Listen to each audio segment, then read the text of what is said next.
En algun lloc d'Europa de l'Est hi ha un poble que amaga un terrorífic secret.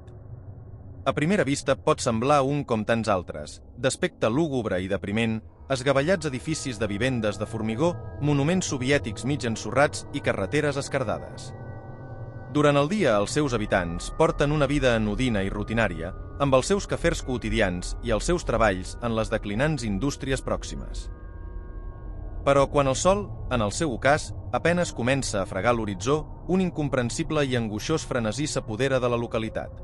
Per tot el poble comença a escoltar-se el sinistre toc de les campanes de l'església local i el seu inquietant so, tothom abandona precipitadament les seues activitats, corre a buscar els seus xiquets als parcs i s'afanya a tornar a les seues cases, tancant de manera ferma i obsessiva portes i finestres.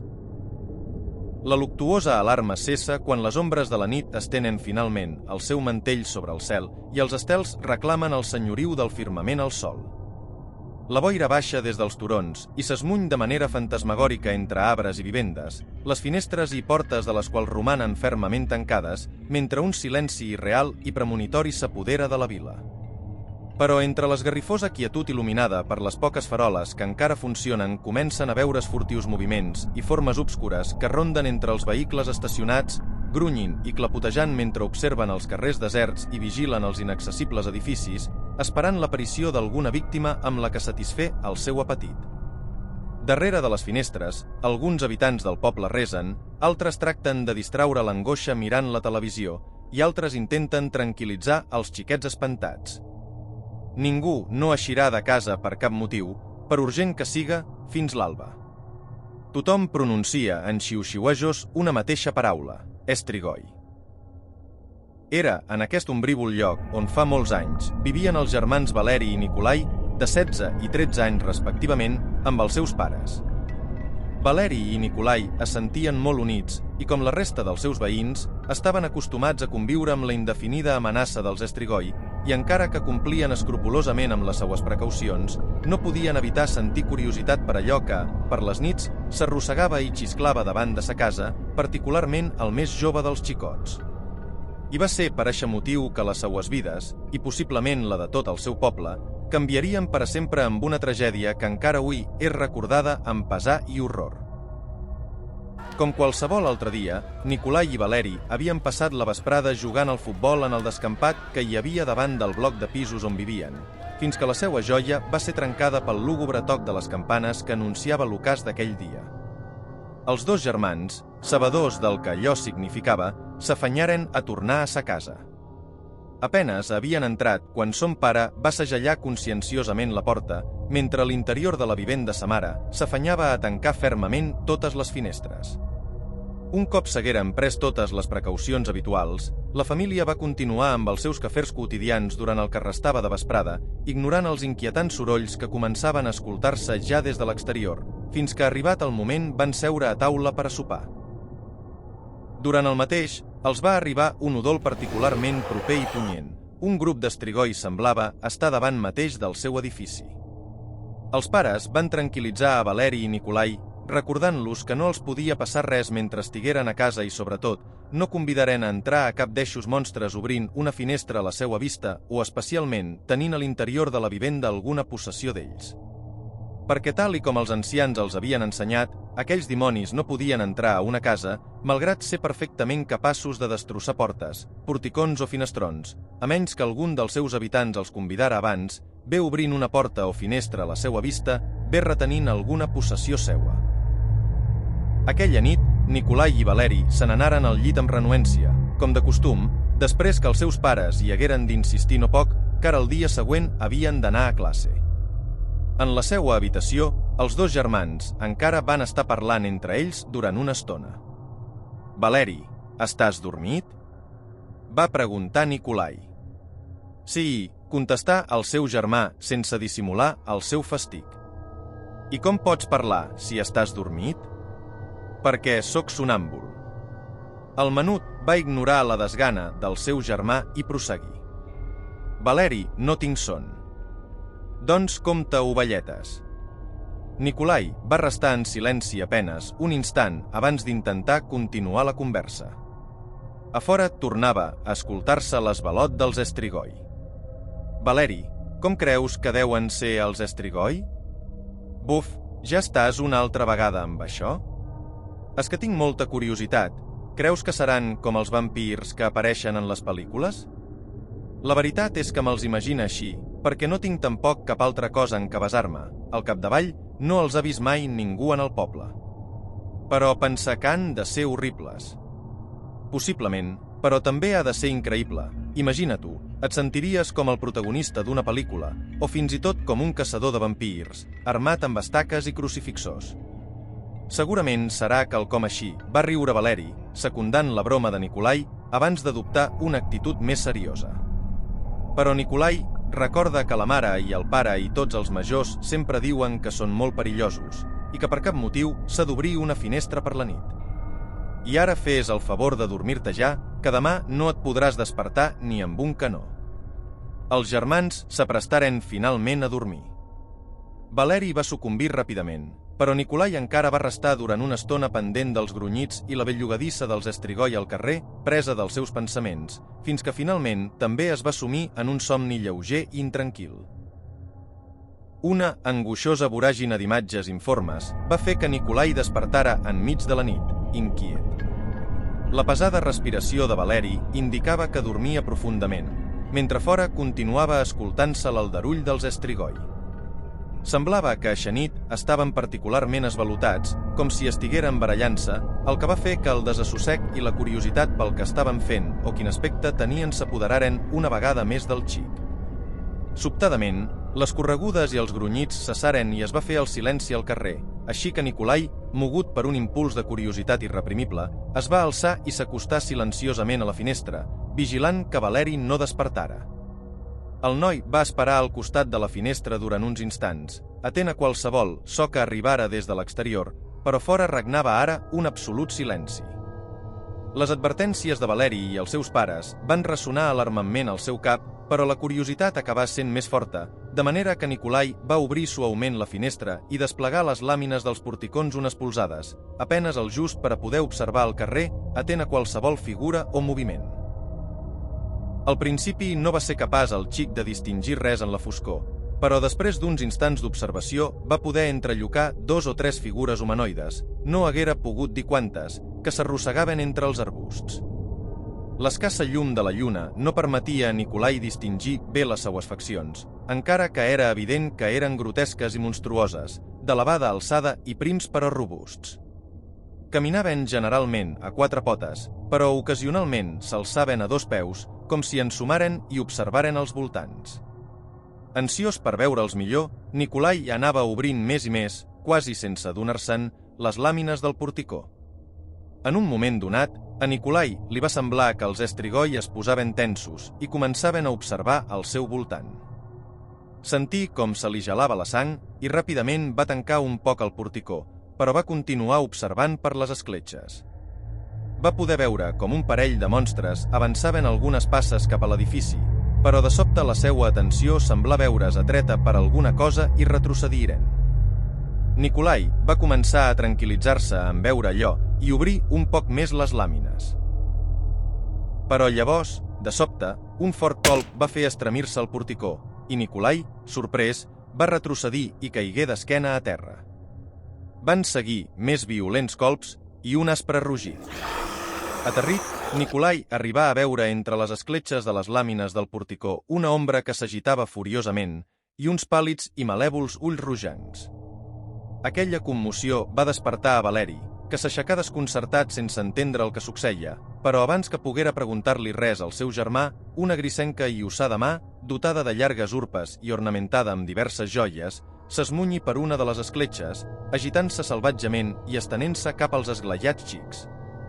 Les làmines dalt i baix de la monstruosa extremitat van començar a trencar-se, deixant pas a un deforme avantbraç, fins que una d'elles es va desencaixar per complet del marc, el que va permetre al monstre introduir tot el seu braç. Amb un àgil moviment, Valeri va prendre una de les peces de fusta i començar a colpejar i a coltellar amb ella el braç de l'Strigoi, que va udolar de dolor i acabar per enretirar-se al cap d'uns segons d'agònic enfrontament. Cap dels xics s'adonà però de l'esporneig que va caure del braç de la criatura i desaparegué baix la tauleta de nit. Sense amollar la seua improvisada arma, Valeri va agafar el seu germà per un muscle i l'empentà cap a la porta de l'habitació, que es va obrir sobtadament. Els pares de Nikolai i Valeri, sens dubte alertats per l'aldarull, es van precipitar en el dormitori i ràpidament van comprendre el que estava succeint. La mare va agafar els dos xicots i els tragué d'allí mentre el pare s'afanyava a tancar la finestra. La família es va reunir a la sala d'estar, on va romandre junta fins a l'alba, desperta i en silenci, atenta a qualsevol soroll que provinguera del dormitori de Valeri i Nikolai.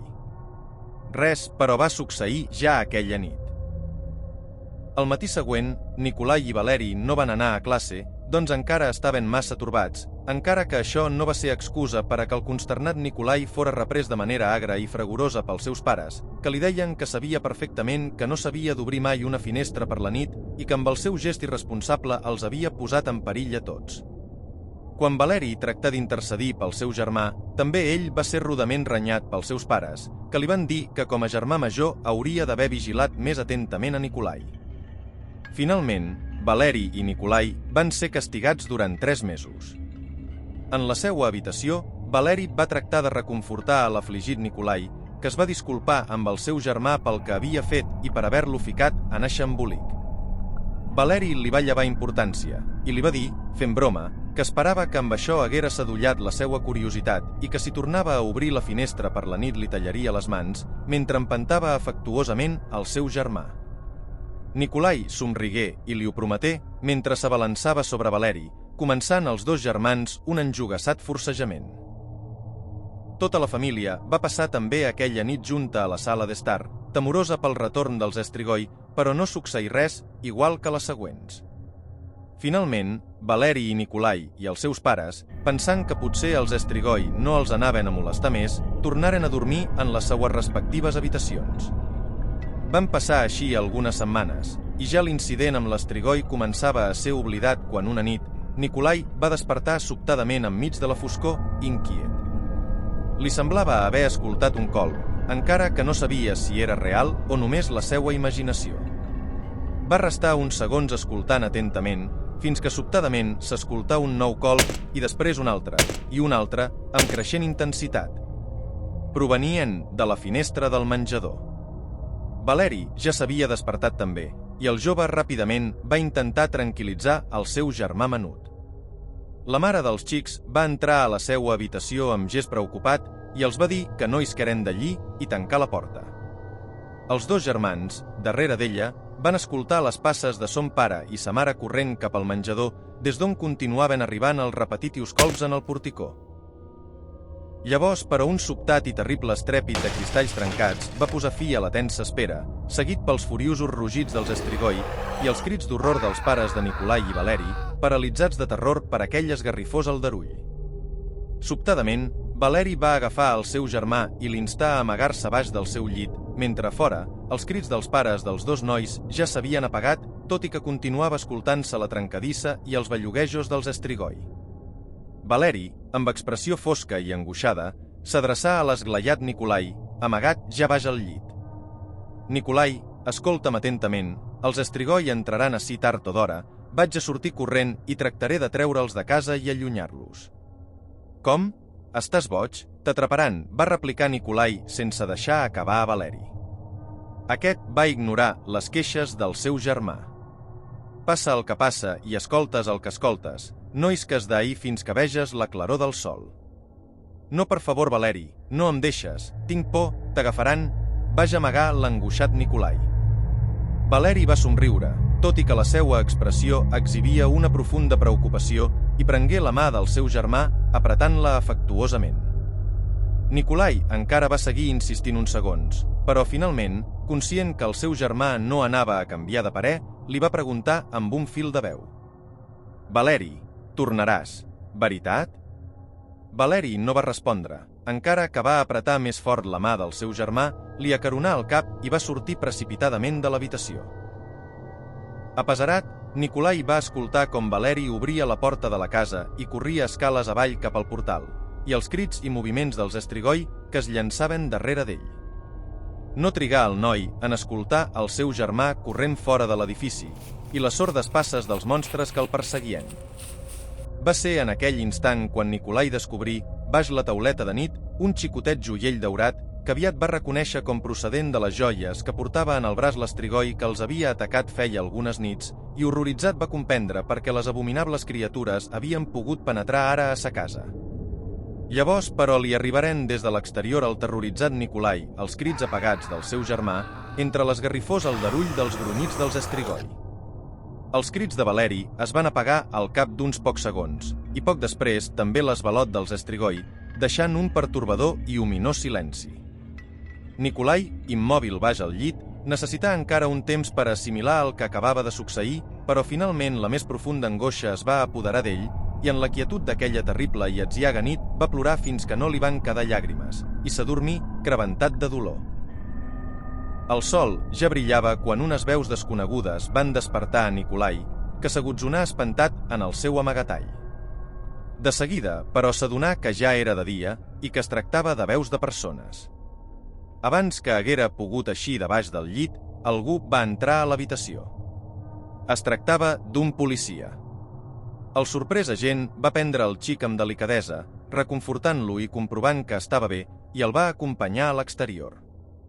Fora de l'edifici hi havia un gran aldarull de cotxes de policia i veïns tafanejant, entre el que Nicolai va poder distingir 3 figures cobertes amb mantes.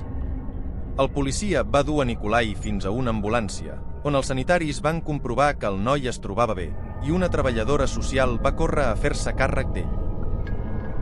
Malgrat tota la mobilització, la notícia d'aquells tràgics esdeveniments mai no hauria de ser coneguda més enllà del lúgubre i atribulat poble, els habitants del qual aviat van tirar i terra damunt del record d'aquells sinistres i dissortats esdeveniments i van continuar amb les seues anodines vides i les seues preocupacions quotidianes. Tot i que en pondre's el sol continuaven corrent a tancar-se conscienciosament a les seues cases, car no oblidaven que entre les tenebres de la nit, en la foscor dels esgavellats carrers, continuava aguaitant una informe i esfereïdora amenaça, els estrigoi.